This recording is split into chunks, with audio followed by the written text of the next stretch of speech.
மேஷராசிக்கார நண்பர்களே, மேஷராசியை பொறுத்த வரைக்கும் ஒரு துணிச்சல் மிகுந்த ராசி அப்படின்னு சொல்லுவாங்க. தன்னுடைய குடும்பத்திற்காகவும் தான் நம்பிய நம்மளோட நண்பர்களுக்காகவுமே வாழக்கூடிய ஒரு ராசி இந்த மேஷராசி. மேஷராசி அப்படின்னா முருகனுடைய அவதாரம் அப்படின்னு சொல்லுவாங்க. மேஷராசியில் இருக்கிறவங்கள மோஸ்ட்லி எல்லாருக்கும் பிடிச்சிரும். காரணம் என்ன அப்படின்னா, அவங்க வந்து முருகனுடைய அவதாரம்.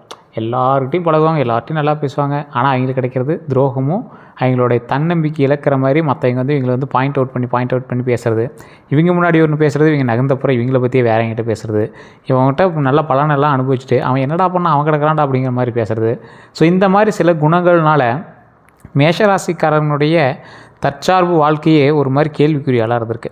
மேஷராசிக்காரரை பார்த்தா நிறைய பேர் கையெடுத்து கும்பிட்டு வணங்கின காலங்கள்லாம் இருக்குது. மேஷராசிகள் வந்தால் போதும், பேசினா போதும் அப்படிங்கிற காலங்கள்லாம் இருக்குது. ஆனால் இந்த காலகட்டம் நீங்கள் துரோகத்தை மட்டுமே அனுபவித்து கொண்டு இருக்கக்கூடிய காலகட்டம். மேஷராசிக்கு ஜாதக ரீதியாக ஓரளவுக்கு பரவாயில்ல தான், அதாவது ஜோதிட ரீதியாக ஓரளவுக்கு பரவாயில்ல தான். ஆனால் இந்த மேஷராசிக்காரங்க அதை ஒத்துக்க மாட்டாங்க. சார் அப்படின்னா நீங்கள் சொல்கிறது பொய், வீடியோவோட ஸ்டார்டிங்லேயே தெரிஞ்சிருச்சு, எல்லாருக்கும் நல்லா இருக்குது அப்படின்னா எப்படி மேஷராசிக்காரர் எத்தனை பேர் கஷ்டப்பட்டுருக்கு தெரியுமா அப்படின்லாம் நிறைய பேர் சொல்லுவீங்க. இந்த ராசிக்காரங்க முதன்மையாக ஒரு விஷயத்தை தெரிஞ்சுக்கணும். இப்போ நீங்கள் பார்க்குறது ராசி பலன். மேஷராசிக்கு ராசிப்படி ஓரளவுக்கு பரவாயில்ல தான். சின்ன சின்ன விஷயங்களை தவிர மற்ற எல்லாமே ஓரளவுக்கு உங்களுக்கு பரவாயில்ல தான். இருந்தாலும் இந்த ராசியில் இருக்கிற ஒரு மனிதர் இருக்கார் அப்படின்னா அவருக்கான கஷ்ட காலங்கள் நடந்துகிட்ருக்கு. ஆனால் மேஷராசி நல்லா இருக்குது அப்படின்னா அதுக்கான காலகட்டம் அதுக்கு கணக்காக இருக்கலாம். அவங்களுடைய ஜாதகப்படி எங்களுடைய தசாபுத்தி லக்கினம் அதற்கு காரணங்களாக இருக்கலாம். ஃபுல் அண்ட் ஃபுல் இந்த ராசி மட்டுமே உங்களுக்கு காரணம் அப்படின்னு சொல்ல முடியாது. அதையும் நான் ஓப்பனாக தெளிவாக சொல்கிறேன், கேட்டுக்கோங்க. இந்த ராசிக்காரர்களோட குணாதிசயம் என்ன தெரியுமா? துணிச்சல், தன்னம்பிக்கை, நேர்மை, தலைமைத்துவமாக மற்றும் வேகமாக செயல்பாடு கொண்ட நபர்களாக இவங்க வந்து கருதப்படுவாங்க. எந்த சூழ்நிலையிலையும் பின்வாங்காமல் முன்னேறி செல்லக்கூடிய ஒரு நபர் இருக்காங்க அப்படின்னா அது மேஷராசிக்காரர்கள் மட்டும்தான். செவ்வாய் அதிபதியின் தாக்கம் இருக்கிறதுனால செவ்வாய் கிரகத்தினுடைய ஆதிக்கம் காரணமாக தைரியம், இந்த போட்டி போடுறது, மனப்பான்மை இருக்கிறது, ஒரு போட்டி போட்டால் தான் ஜெயிக்க முடியும் அப்படிங்கிற ஒரு மனப்பான்மைங்கிறதா பெரிய விஷயம். வேகம் இருக்கும், ஆற்றல் இருக்கும், அதிகமாக இருக்கும். இது எல்லாமே அதே நேரத்தில் கோபமும் இந்த அவசர முடிவுகளையும் கட்டுப்படுத்தணும் அப்படிங்கிறத ஞாபகம் வச்சுக்கோங்க. மேஷ ராசிக்காரர்களுடைய பலம் அப்படின்னா எதிர்ப்புகள் வந்தாலும் மீண்டும் எழும் வளமன்மை தான். ஒரு எக்ஸாம்பிளுக்கு சொல்லணும் அப்படின்னா, ஒரு மிகப்பெரிய எதிர்ப்பு வருது அப்படின்னா ஒருத்தர் சுருண்டு உட்காந்துருவாங்க. ஆனால் இந்த ராசிக்காரங்க மட்டும் மீண்டும் எழுந்து அவங்களோட மன வலிமையை காட்டுவாங்க. தலைமையில் ஏற்கக்கூடிய திறன் இவங்களுக்கு அதிகம். ஒரு 4 பேர் இருக்காங்க, இல்லை 10 பேர் இருக்காங்க அப்படின்னா அந்த தலைமையில் இருக்கக்கூடிய நபர் யாராக இருப்பாங்கன்னா இந்த மேஷராசிக்காரர் தான். அவங்களுக்கு அதுக்கான திறனும் இருக்குது, அதுக்கான குவாலிஃபிகேஷனும் இருக்கும். புதிய முயற்சிகளில் தைரியம் உண்டாகும், பிறருக்கு உதவக்கூடிய மனப்பான்மை உண்டாகும். இது எல்லாமே ஒரு மிகப்பெரிய பலமாகவே கருதப்படும். இந்த ராசிக்காரங்களை பொறுத்த வரைக்கும் பலவீனம் அப்படின்னா அவசர முடிவு எடுக்கிறது, முன்கோபமாக இருக்கிறது, அதிக நம்பிக்கை இல்லாமல் இருக்கிறது. அதே போல் அதிக நம்பிக்கையை தேவையில்லாத இடத்துல வைக்கிறது, அதுவும் ஒரு முக்கால்வாசி கொஞ்சம் பார்த்து தான் இருக்கணும். பொறுமையின்மை இல்லை உங்கள்கிட்ட. அதே மாதிரி உணர்ச்சி வசப்பட்டு பேசக்கூடிய பழக்கம் உங்கள்கிட்ட அதிகமாக இருக்குது. எந்த நேரத்தில் எதை இழக்கிறீங்கன்னு தெரியாது, அதனால் கொஞ்சம் பார்த்து இருந்துக்கிட்டிங்கன்னா ரொம்ப நல்லதுங்க. தற்போதைய மனநிலையில்படி சமீப காலமாக எதிர்பாராத காரியங்கள் தாமதமாகிறதுனால மன அழுத்தம் உங்களுக்கு ஏற்பட்டிருக்கும். அதே போல் இருந்தாலும் மன உறுதியை இழக்காமல் தொடர்ந்து முயற்சி செஞ்சீங்க அப்படின்னா ரொம்பவே வாழ்க்கை நன்மை உண்டுங்க. ஏன் முயற்சிகளில் தாமதமாகுது அப்படின்னா எல்லா தாமதங்களும் கெட்ட பலன் அல்ல. இதை ஃபஸ்ட்டு மைண்ட் ஞாபகம் வச்சுக்கோங்க. சில நேரங்களில் சரியான காலம் வருவதற்காக வாய்ப்புகள் காத்திருக்குது அப்படிங்கிறத ஜோதிட ரீதியான மரபெல்லாம் நீங்கள் வந்து எடுத்துக்கோங்க. பொறுமை இருந்தால் இந்த காலத்தில் நீங்கள் கண்டிப்பாக மேலே வரலாம். அதை மட்டும் பொறுமையை மட்டும் ரொம்ப முக்கியமான ஒரு விஷயமாக வந்து கருதுங்க. இதுவரை சந்தித்த மிகப்பெரிய கஷ்டங்கள்லாம் உழைத்த அளவுக்கு பலன் கிடைக்காதது தான் உங்களுக்கு மிகப்பெரிய கஷ்டமாக சொல்லுது. பண நெருக்கடி உங்களுக்கு இருந்திருக்கும், வேலை மாற்ற தடை இருந்திருக்கும், குடும்ப பொறுப்புகள் இருந்திருக்கும், மன உளைச்சல் போன்ற அனுபவங்கள் பலருக்கு இருந்திருக்கும். வாழ்க்கையில் அதிக சோதனைகள் வந்த காரணம் என்ன தெரியுமா? சிலருக்கு சோதனைகள் வாழ்க்கையில் வந்திருக்கு அப்படின்னா வலிமையாகவும், அதாவது ஒரு எக்ஸாம்பிள் சொல்ல போனால் நாம் வந்து ஸ்ட்ராங்காக இருந்தால் மற்றவங்களுக்கு எந்த பிரச்சனையும் நடக்காமல் நாமளே பார்த்துக்கலாங்கிற மாதிரி இருப்போம்ல. ஸோ சிலருக்கு சோதனைகள் வாழ்க்கையில் வலிமையாக்கும், அனுபவங்களை வந்து அது உருவாக்கி கொடுக்குற அளவுக்கு நிறையா விஷயங்கள் உருவாகும். சில சோதனைகளுக்கு அப்புறம் உருவாகக்கூடிய ஒரு விஷயம் நீங்கள் எங்கே போனீங்களாலும் கற்றுக்க முடியாது. அதான் அடிப்பட்டவனுக்கு வந்து எக்ஸ்பீரியன்ஸை விட வேறு என்ன மிகப்பெரிய பாடம் இருக்குன்னு சொல்லுவாங்கள்ல, அந்த மாதிரி பல சோதனைகளுக்கு அப்புறம் நீங்கள் அனுபவத்தை கற்றுக்குறீங்களா, அதுதான் மிகப்பெரிய ஒரு பலம் அப்படின்னு சொல்லுவாங்க. இந்த அனுபவங்கள் எதிர்கால வெற்றிக்கான அடித்தளமாக அமையும் அப்படிங்கிறத ஞாபகம் வச்சுக்கோங்க. நம்பியவர்களால் ஏற்பட்ட ஏமாற்றங்கள் அப்படின்னா நண்பர்கள், உறவினர்கள் அல்லது தொழில் தொடர்பான சிலர் வந்து எதிர்பார்த்தபடி நடக்காததால் மனவேதனை ஏற்பட்டிருக்கும். இனிமேல் நம்பிக்கை வைக்கக்கூடியது, இனிமேல் அவன் மேலே நம்பிக்கை வச்சா ரொம்ப ரிஸ்க்கு அப்படிங்கிற மாதிரி உங்களை வந்து மைண்டை டைவர்ட் பண்ண ஆரம்பிக்கும். அந்த மாதிரி நிறைய விஷயங்கள் முன்னாடி நடந்திருக்கும், இப்போயும் நடந்துருக்கா இல்லைன்னு மறக்காமல் சொல்லுங்கள். நண்பர்களால் ஏற்பட்ட துரோகம் அப்படின்னா அனைத்து நண்பர்களுக்கும் ஒரே மாதிரி இருக்க மாட்டாங்க. உங்கள் வளர்ச்சியை விரும்பாதவர்களோட கொஞ்சம் இயல்பாக இருக்கிறது ரொம்பவே வந்து ஒரு பெரிய விஷயந்தான். ஆனால் நீங்கள் இயல்பாக இருக்கிறீங்க, அதெல்லாம் ஓகே தான், மன அமைதியாக இருக்கீங்க, அவ்வளோதான். ஆனால் தேவையில்லாமல் அவங்கள வந்து பக்கத்தில் வச்சுக்காதீங்க. ரொம்பலாம் என்கிட்ட எல்லாத்தையும் ஷேர் பண்ணிட்டு இருக்காதீங்க. அவங்களுக்கு உங்களுக்கு பிடிக்கலையா நீங்கள் விளைவிக்காங்க. உங்களுக்கு அவனை பிடிச்சாலும் சரி, பிடிக்கலனாலும் சரி, அதை மஸ்ட்டு மைண்ட் ஞாபகம் வச்சுக்கோங்க. உறவினர்களால் ஏற்பட்ட மனவேதனை அப்படின்னா குடும்பத்தில் கருத்து வேறுபாடுகள் அல்லது சொத்து, பணம் போன்ற விஷயங்களில் ஏற்பட்ட மனக்கசப்புகள் இருந்துச்சு அப்படின்னா இந்த மாதிரி ஒவ்வொரு பொறுமையோடு கையாளுவது ரொம்ப நல்லது அப்படிங்கிறது மைண்டில் ஞாபகம் வச்சுக்கோங்க. அது ரொம்ப முக்கியங்க. ரொம்ப நல்லா ஞாபகம் வச்சுக்கோங்க. அதே போல் பண விஷயத்தில் யாரை நம்பக்கூடாது அப்படின்னா எந்த நபரிடமும் பணம், முதலீடு அல்லது அரண்மனை அல்லது ஆவணங்கள் தொடர்பான கண்மூடித்தனமான நம்பிக்கையை தயவுசெய்து வச்சிடாதீங்க. அதே போல் சரிபார்த்து முடிவெடுப்பது பாதுகாப்பான அணுகுமுறை அப்படிங்கிறத மைண்டில் நல்லா ஞாபகம் வச்சுக்கோங்க. கையெழுத்து போடும் முன்னாடி கவனம் வேணும். ஒப்பந்தங்கள், கடன் ஆவணங்கள், சொத்து பத்திரங்கள் போன்றவெல்லாம் முழுமையாக படித்து தேவையான நிபுணர்கள்ட்ட கூட ஆலோசனை கொடுத்து அல்லது வக்கீல், லாயர்ட்டெலாம் கொடுத்து செக் பண்ணிவிட்டு அதுக்கப்புறமே நீங்கள் வந்து கையெழுத்து போடுறது ரொம்ப நல்லதுங்க. கூட்டு தொழில் எச்சரிக்கையாக இருங்க. கூட்டு தொழில்களை பொறுத்த வரைக்கும் கூட்டாளிகளை தேர்வு செய்யும்போது அவர்களுடைய நம்பகத்தன்மை, அனுபவம் மற்றும் பொறுப்புணர்வை கவனமாக மதிப்பிட்டு அதுக்கு தகுந்த மாதிரி அவங்கக்கிட்ட தொழிலில் ஷேர்ஸோ, பார்ட்னர்ஸோ அது மாதிரி செய்வது ரொம்ப முக்கியம் அப்படிங்கிற ஞாபகம் வச்சுக்கோங்க. தேவையற்ற வாக்குவாதங்களை தவிர்க்க வேண்டும். அதை ரொம்ப எச்சரிக்கையாக இருங்க. வீட்டில் இருந்தாலும் சரி, இங்கே இருந்தாலும் சரி, கோபத்தில் பேசப்படும் ஒவ்வொரு வார்த்தையும் அதுக்கான பலன் இருக்கும். பல ஆண்டுகளாக இருந்த உறவுகளையும் பாதிக்கக்கூடிய சில விஷயங்கள் உங்களுக்கு நடக்கிறதுக்கான வாய்ப்புகள் உண்டு. அதனால் அமைதியாக கொஞ்சம் பேசுங்க. அமைதியாக பேசுகிற பழக்கத்தை பல பிரச்சனைகளை தீர்க்கும் அப்படிங்கிறத ஞாபகம் வச்சுக்கோங்க.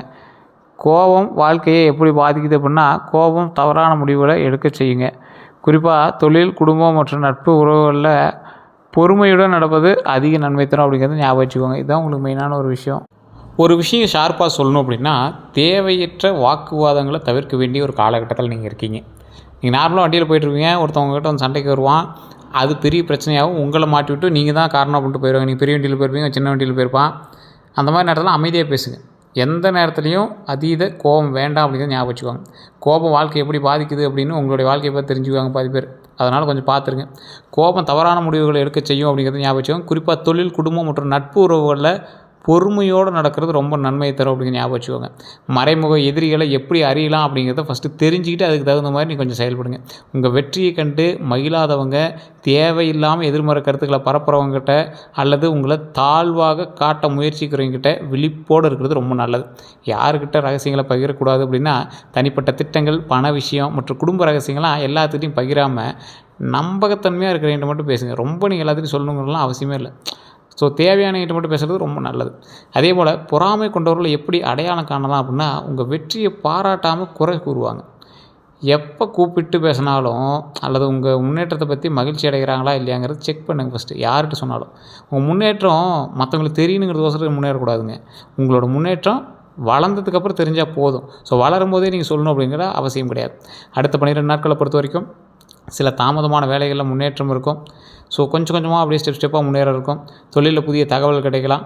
குடும்பத்தில் இருந்த மனக்கசப்புகள் குறையலாம். பண வரவு படிப்படியாக மேம்படலாம்.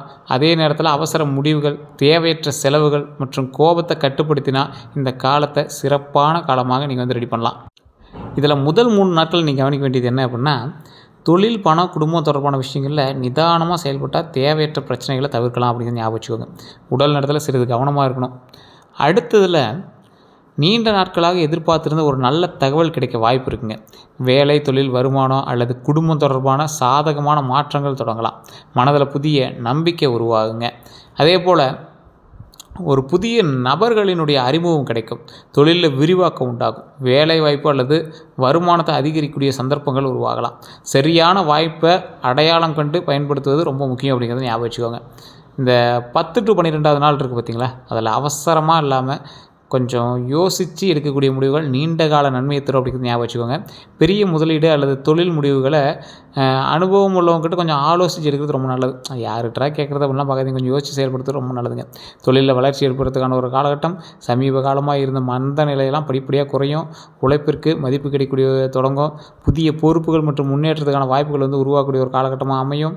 அதே போல் வேலை மாற்றம் கிடைக்குமா அப்படின்னு கேட்டிங்கன்னா இந்த காலகட்டம் ஒரு அற்புதமான காலகட்டங்க. வேலை தேடுறவங்களுக்கு நல்ல செய்திகள் கிடைக்கிறதுக்கான வாய்ப்பு இருக்குது. ஏற்கனவே வேலை செஞ்சவங்களுக்கு புதிய நிறுவனங்கள்லேருந்து அழைப்புகள் பெறலாம். அவசரமான முடிவு எடுக்காமல் அனைத்து அம்சங்களையும் ஆராயுங்க.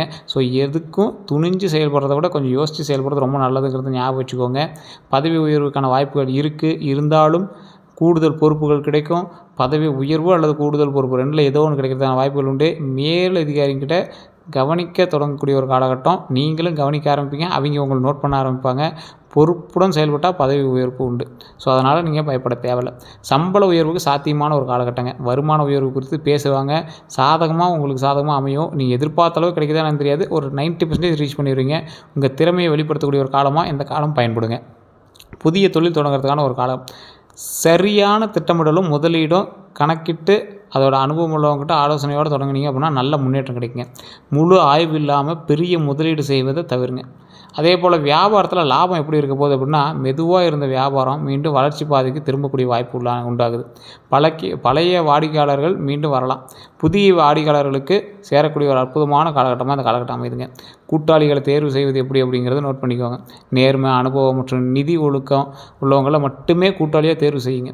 வாய்மொழி ஒப்பந்தங்களை விட எழுத்துப்பூர்வமான ஒப்பந்தங்களுக்கு முக்கியத்துவம் கொடுங்க. பண வரவை பொறுத்த வரைக்கும் எந்த வழியில் வரும் அப்படிங்கிறத ஞாபகம் வச்சுக்கோங்க. நீண்ட நாட்களாக நிலுவையில் இருந்த பணம் திரும்ப கிடைக்கிறதுக்கான காலகட்டம். தொழில், சம்பளம், கமிஷன் இந்த மாதிரி நல்ல ஒரு கூடுதல் வருமானம் மூலமாக நிதிகள் மேம்படுறதுக்கான வாய்ப்புகள் 100% உண்டு. அதை நீங்கள் எப்படி பயன்படுத்துங்கிறத பொறுத்து நீங்கள் தான் பார்த்துக்கணும்.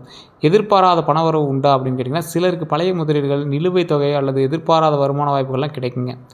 அந்த பணத்தை திட்டமிட்டு பயன்படுத்துறது ரொம்ப நல்லது. அதை மட்டும் ஞாபகம் வச்சுக்கோங்க. கடன் சுமை குறையுமா அப்படின்னு கேட்டிங்கன்னா, வருமானம் அதிகரிப்பதோட மூலமாக கடனை அடைக்கக்கூடிய வாய்ப்புகள் உண்டாகுது. வருமானம் கொஞ்சம் அதிகமாகுது, அதனால் கடனை அடைக்கிறதுக்கான வாய்ப்புகள் உண்டாகுது. முழு கடன் அடைப்பீங்களான்னு கேட்டால் ஸ்டெப்பாக அடைக்கிறதுக்கான வாய்ப்புகள் உண்டு. தேவையற்ற புதிய கடன்களை தவிர்ப்பது ரொம்ப நல்லது. நிதி ஒழுக்கத்தை கடைபிடிப்பது ரொம்ப அவசியம், ஞாபகம் வச்சுக்கோங்க.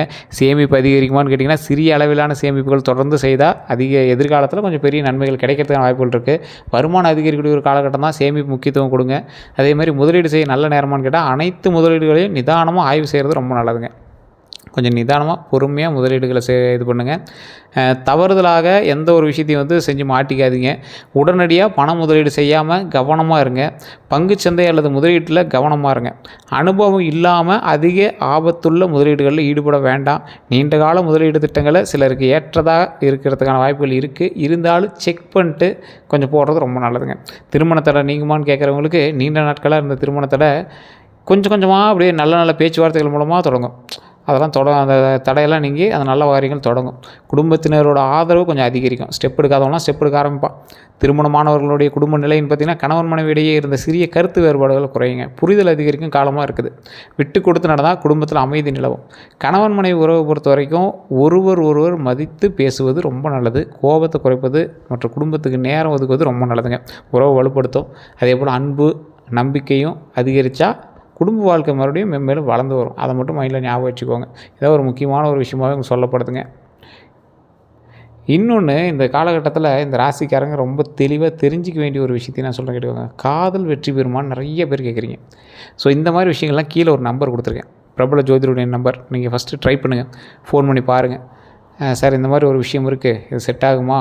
உங்கள் ராசி நேரம் பிறந்த ஒரு பிறந்த தேதி சொன்னீங்க அப்படின்னா A to Z கம்ப்ளீட்டாக சொல்லிடுவாங்க. என்னென்ன இஷ்யூ இருக்கோ அத்தனையும் சொல்லிடுவாங்க. அதன் மூலமாக நீங்கள் உங்கள் லைஃப்பில் என்ன நடக்குது அப்படிங்கிறது கரெக்டாக தெரிஞ்சுக்கலாம். அது வசியம் சம்மந்தப்படுது எல்லா விஷயமே சொல்லுவாங்க. அதே போல் மேஷராசிக்காரர்கள் பொறுத்தவரைக்கும் காதல் வாழ்க்கையில் இருந்த குழப்பங்கள் படிப்படியாக குறையக்கூடிய ஒரு காலகட்டம். மனம் திருந்தி பேசினால் தவறான புரிதல் கூட நீங்கும். அதே மாதிரி பிரிந்தவர்கள் மீண்டும் சேரத்துக்கான வாய்ப்பு இருக்குது அப்படின்னு கேட்டால் 30% வாய்ச்சிருக்கு. பரஸ்பர நம்பிக்கையை உருவாக்குறதுக்கான அவசியம் இந்த காலகட்டத்தில் உருவாக்குதுங்க. குழந்தை பாக்கியத்தை பொறுத்த வரைக்கும் குழந்தை பாக்கியத்திற்கு காத்திருந்தவங்களுக்கு நம்பிக்கை தரக்கூடிய ஒரு காலகட்டமாக அமைதுங்க. மருத்துவ ஆலோசனையோடு இணைந்து மன நிம்மதியோடு, இறை அன்போடையும் இறை நம்பிக்கையோடு இருந்தீங்க அப்படின்னா இந்த காலகட்டம் கண்டிப்பாக குழந்தைக்கு வாய்ப்பு இருக்குது. குழந்தைகளால் மகிழ்ச்சி உண்டாக போகுது. குடும்பத்தில் சுபகாரியம் நடக்கிறதுக்கான வாய்ப்புகள் இருக்குது. வீடு வாங்கக்கூடிய யோகம் உண்டாகுது. நிலம் வாங்கக்கூடிய நல்ல காலமாக மாறுது. சொத்து வாங்கிறதுக்கான ஒரு அடித்தளம் நீங்கள் போடுவீங்க, முடிவும் வரும். அதே மாதிரி புதிய வண்டி வாகனம் வாங்கக்கூடிய யோகங்கள்லாம் வருது. வாகன விபத்து எச்சரிக்கையாக கொஞ்சம் இருக்கிறதுக்கு தேவைப்படக்கூடிய நேரமாக இருக்குது. அதே போல் வாகன விபத்து அந்த மாதிரி விஷயங்கள்லாம் பெருசாக இல்லைனாலும் சின்ன இது இருக்கும். அதை கொஞ்சம் பார்த்து இருந்துட்டீங்க அப்படின்னா போதுமானது. வண்டி வாகனத்தில் ரொம்ப கவனமாக இருக்கணும். அதிக வேகம், தூக்கமின்மை, நிலை இல்லாமல் வாகனம் ஓட்டுறது, செல்ஃபோன் பயன்படுத்துவது போன்றவற்றெல்லாம் தவிர்க்கணும். போக்குவரத்து விதிகளை பின்பற்றுவது மிக முக்கியம் அப்படிங்கிறது ஞாபகம் வச்சுக்கோங்க. வெளிநாட்டு வாய்ப்புகள் இருக்குது அப்படின்னு கேட்டால் சிலருக்கு வெளிநாட்டு வாய்ப்பு இருக்குது. அதேபோல் பயணமாவது போயிட்டு வருவீங்க. வெளிநாட்டு வேலை கிடைக்குமான்னு கேட்டால் திறமை மற்றும் அனுபவத்துக்கு ஏற்ற நல்ல வேலை கிடைக்கும். ஆனால் அது வெளிநாடு அப்படிங்கிறது உங்களுடைய தசாபதியை பொறுத்து செக் பண்ணுறதுக்கான இதுதான் இருக்குது. கல்வியில் முன்னேற்றம் கிடைக்குதான்னு பார்த்தா மாணவர்களுக்கு கவனச்சிதறலை குறைத்து திட்டமிட்டு படித்தால் நல்ல மதிப்பெண்கள் பெறக்கூடிய வாய்ப்புகள் அதிகரிக்கும் அப்படிங்கிறது முக்கியமாக சொல்லப்படுது. போட்டித் தேர்வுகளில் வெற்றி இருக்கா அப்படின்னு கேட்டால் தொடர்ச்சியான முயற்சி மற்றும் ஒழுக்கமான பயிற்சி இருந்துச்சு அப்படின்னா வெற்றிகள் கண்டிப்பாக உண்டு. ஆனால் அதுக்கான காலகட்டம் கொஞ்சம் எடுக்கும் அப்படிங்கிறது சொல்லப்படுது. மாணவர்களுக்கு அதிர்ஷ்டமான காலம் தான். ஆசிரியர் வழிகாட்டுதல்படி முன்னேற்றத்தோடு நீங்கள் நடந்தீங்க அப்படின்னா கண்டிப்பாக வாழ்க்கையில் முன்னேறதுக்கான வாய்ப்புகள் உண்டு. உடல் நலத்தில் கவனிக்க வேண்டியதுன்னு பார்த்தீங்கன்னா தலைவலி, ரத்த அழுத்தம், பிபிலாம் செக் பண்ணிக்கோங்க. உடல் சோர்வு செக் பண்ணிக்கோங்க. செரிமான கோளாறுகளை செக் பண்ணிக்கோங்க. கொஞ்சம் கவனமாக இருங்க. உடல் நலத்தை பொறுத்த வரைக்கும் மருத்துவர் அணுகி அதுக்கு தகுந்த மாதிரி நீங்கள் வந்து செட் பண்ணிக்கோங்க. அதேமாதிரி மன அழுத்தத்தை குறைப்பது எப்படி அப்படிங்கிறத நல்ல உடல் பயிற்சியோ இல்லை தூக்கமோ நல்ல தியானமோ இறை நம்பிக்கை வழிபாடோ ஏதோ பண்ணிங்க அப்படின்னா ஓரளவுக்கு பரவாயில்லையா இருக்கும். தூக்கமின்மை பிரச்சனைக்கு தீர்வு அப்படின்னா இரவு நேரத்தில் அதிக சிந்தனையை தவிர்த்து ஒழுக்கமாக கொஞ்சம் நல்லா தூங்கி எந்திரிச்சிங்க அப்படின்னா தூக்க பழக்கத்தை கடைப்பிடிச்சிங்க அப்படின்னா ரொம்ப நல்லது. உடல் நல பிரச்சனை நீடிச்சு அப்படின்னா மருத்துவ ஆலோசனை பெறுவது ரொம்ப நல்லதுங்க. கந்திஷ்டி தாக்கம் இருக்குது அப்படின்னு கேட்டிங்கன்னா உங்களுக்கு இருக்குது அப்படிங்கிற பட்சத்தில் சின்ன சின்ன தடைகளோ இல்லை இந்த செய்வனை இந்த மாதிரி பிரச்சனைகள்லாம் உங்களுக்கு இருக்குது, எதிர்மறை சக்திகள்லாம் உங்களுக்கு எதாவது இருக்கா அப்படின்னு பார்த்தீங்கன்னா கடவுள் குலதெய்வ வழிபாடு இதுதான் உங்களுக்கு மிகப்பெரிய ஒரு ப்ளஸ் பாயிண்ட்டு. அதன் மூலமாக நீங்கள் வந்து பல நன்மைகள் அடையலாம். அதே போல் குலதெய்வ கோயிலுக்கு போயிட்டு வராதிங்கன்னா இந்த காலகட்டத்தில் போயிட்டு வாங்க. குலதெய்வத்தை தான் வணங்குனீங்கன்னா மட்டும்தான் நீங்கள் வந்து தப்பிக்க முடியும் இந்த ராசிக்காரரை பொறுத்த வரைக்கும். அதனால் அந்த விஷயத்தில் ரொம்ப எச்சரிக்கையாக இருங்க. எதிர்மறை சக்திகளை பற்றி நிறைய வந்து பயந்துட்டுருப்பீங்க. அவங்களாம் வந்து கண்டிப்பாக இறை நம்பிக்கையோடு இருந்தீங்க அப்படின்னா எதிர்மறை சக்திகள் அதிகமாக பயன்படாது. எதிர்மறை சக்திகள் உங்களை எந்த விதத்துலையும் தாக்காது அப்படிங்கிறத ஞாபகம் வச்சுக்கோங்க. வீட்டில் நேர்மறை ஆற்றல் அதிகரிப்பது இருக்குதா அப்படின்னு கேட்டு வீட்டை அடிக்கடி சுத்தம் பண்ணி வைங்க. தினமும் விளக்கேற்றுவது ரொம்ப நல்லது. குடும்பத்தினர் ஒற்றுமையாக இருப்பது போன்ற மன நிம்மதியை வந்து நல்ல சூழ்நிலையும் உருவாக்கி கொடுக்கும் அப்படின்னு நம்புங்க. தினமும் சொல்ல வேண்டிய மந்திரம் அப்படின்னு பார்த்தீங்கன்னா மேஷராசிகள் தினமும் முருகபெருமான், சிவபெருமான் அல்லது ஆஞ்சநேயருடைய நாமங்களை பக்தியோடு ஜபிப்பது மன அமைதி அளிக்கும். பாரம்பரிய நம்பிக்கையின்படி அது உண்மை அப்படின்னு சொல்லப்படுதுங்க. வழிபட வேண்டிய தெய்வங்கள் பார்த்தீங்கன்னா செவ்வாய்க்கிழமை ஆதிக்கம் கொண்ட ராசி அப்படிங்கிறனால செவ்வாயினுடைய ஆதிக்கம் கொண்ட ராசிங்கிறனால முருகபெருமான், சிவபெருமான், ஆஞ்சநேயர் தான். ஸோ அதை நீங்கள் வழிபட்டிங்க அப்படின்னா ரொம்ப நல்லதுங்க. குலதெய்வ வழிபாட்டின்படி முக்கியத்துவம் என்ன அப்படின்னு பார்த்தீங்கன்னா குலதெய்வ வழிபாடு குடும்ப ஒற்றுமை, மன நிம்மதி மற்றும் ஆன்மீக நிறைய வந்து அது அளிக்கும் அப்படிங்கிற ஞாபகம் வச்சுக்கோங்க. செவ்வாய்க்கிழமை விரதம் இருக்கிறது ரொம்ப நல்லது. தரிசிக்க வேண்டிய கோயில்கள் பார்த்தீங்கன்னா முருக திருத்தலங்களை தரிசிக்கிறது, சிவன் கோயில் தரிசிக்கிறது, ஆஞ்சநேயர் வழிபாடு. அதிர்ஷ்டமான கோயில் பார்த்திங்கன்னா ஒவ்வொருவருக்கும் அவரவர் குலதெய்வம் தான் அதிர்ஷ்டம். அது இல்லாமல் உங்களுக்கு முருகபெருமான் வந்து ஒரு ஆப்டான கடவுளாக இருந்தால் நீங்கள் வணங்கலாம், ரொம்ப நல்லது. அதிர்ஷ்டமான தெய்வ அருள் அப்படின்னு பார்த்திங்கன்னா முருகபெருமான் அருள், சிவபெருமான் அருள், குலதெய்வத்தினுடைய அருள் அவங்களுக்கு ரொம்ப மேட்ச் ஆகும். அதிர்ஷ்டமான நிறம் சிவப்பு, இளஞ்சிவப்பு, செங்காவி அப்படின்னு சொல்லுவாங்க, அது உங்களுக்கு கரெக்டாக இருக்கும். அதிர்ஷ்டமான ஆடை அப்படின்னு பார்த்திங்கன்னா அந்த கலரில் சிவப்பு ஆடையெல்லாம் அணிஞ்சிங்க, இல்லை வெள்ளை நிற ஆடைகள் இல்லை மஞ்சள் நிற ஆடைகள்லாம் ரொம்ப உங்களுக்கு நல்லதுங்க. அதிர்ஷ்டமான ரத்தினம் அப்படின்னு பார்த்தீங்கன்னா மரபுகளின்படி மேஷராசிகளுக்கு சிவப்பு பாலம் ரொம்ப நல்லது. ஆனால் ரத்தினங்கள் அணிவதற்கு முன்னாடி ஜோதிட ரீதியாகவும் ஆலோசனை பெறுவது ரொம்ப நல்லதுங்க. அதிர்ஷ்டமான எண் அப்படின்னு பார்த்தீங்கன்னா 9, 18 போன்ற எண்கள் வந்து ரொம்ப உங்களுக்கு மரபுப்படி நல்லாயிருக்கும். அதிர்ஷ்டமான நாள் செவ்வாய்க்கிழமை தான், மற்றபடி ஒன்றும் பெரிய இதெல்லாம் கிடையாது.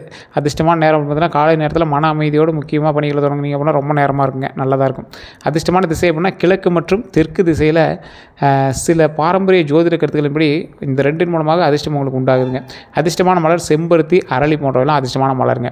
அதிர்ஷ்டமான மரம் அரச மரம், வில்வ மரம் ரொம்ப உங்களுக்கு அதிர்ஷ்டம். அதிர்ஷ்டமான உணவு சத்தான வீட்டில் சமைத்த உணவு தான் உங்களுக்கு என்னைக்கா இருந்தாலும் நல்லதுங்க.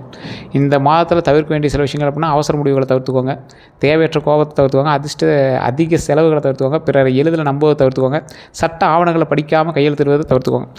குடும்பத்துக்கு தேவையான தேவையற்ற வாக்குவாதங்கள் செய்வதெல்லாம் தவிர்த்துக்கிறது ரொம்ப நல்லது. இந்த மாதம் அமைதியாகவும் முன்னேற்றத்துக்காகவும் அமையக்கூடிய மாதமாக அமையும். வேறு ஏதாவது கருத்துக்கள் இருந்தால் மறக்காம கமெண்ட் செக்ஷனில் பதிவிடுங்க. நல்ல காலம் தான். உங்களோட ஜாதகத்தை செக் பண்ணால் தான் மீதி எல்லாமே சொல்ல முடியும். கீழே நம்பருக்கு உங்களுக்கு வேணும்னா ஃபோன் பண்ணி நீங்கள் வந்து பேசி தெரிஞ்சிக்கலாம். வேறு ஏதாவது கருத்துக்கள் இருந்தால் மறக்காம கமெண்ட் செக்ஷனில் பதிவிடுங்க. நம்ம சேனல் ஏதாவது சப்ஸ்கிரைப் பண்ணாலும் சப்ஸ்கிரைப் பண்ணிக்கோங்க, பக்கத்தில் பெல் பட்டன் மறக்காம ப்ரெஸ் பண்ணிக்கோங்க, ஆல் பண்ணி கிளிக் பண்ணிக்கோங்க. ஃபேஸ்புக் பார்த்தீங்கன்னா ஃபாலோ பண்ணிக்கோங்க. எல்லோருக்கும் நன்றி நண்பர்களே.